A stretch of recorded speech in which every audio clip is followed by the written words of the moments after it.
न धर्म देखा न जाति, विजय थलापति ने बनाए 5 ऐसे मंत्री जिन्हें देखकर झूमा पूरा हिंदुस्तान। योग्यता के आधार पर दिया मंत्री पद, विजय ने जीता पूरे तमिलनाडु का दिल।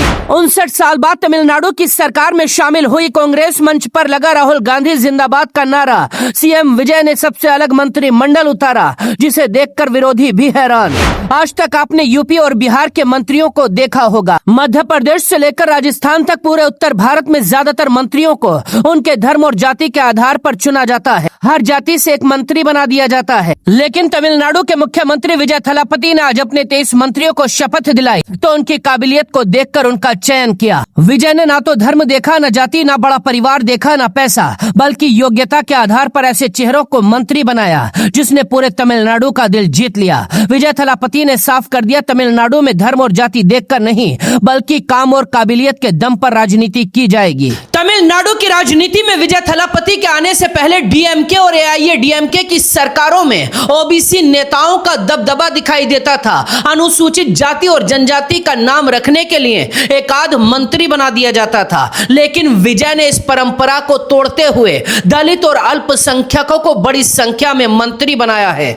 थलापति विजय की कैबिनेट में अनुसूचित जाति समुदाय के 6 लोगों ने मंत्री पद की शपथ ली। इसी तरह अल्पसंख्यक समुदाय के 3 लोगों को मंत्री बनाया गया।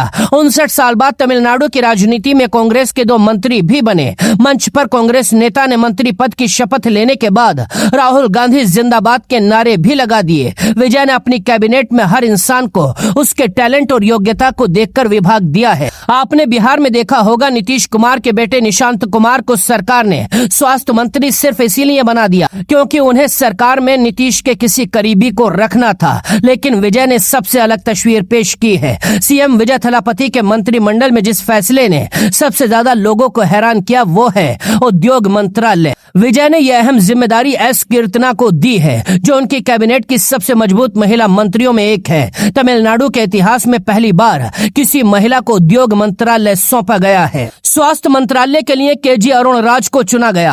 अरुण राज की प्रशासनिक पकड़ और स्वास्थ्य क्षेत्र से जुड़े अनुभव को देखते हुए यह फैसला काफी महत्वपूर्ण माना जा रहा है। ऊर्जा और कानूनी विभाग सीटीआर निर्मल कुमार को दिया गया है। ये दोनों विभाग तकनीकी समझ मांगते हैं। विजय ने यहाँ भी उसी नेता को चुना जिसे उस क्षेत्र की जानकारी है।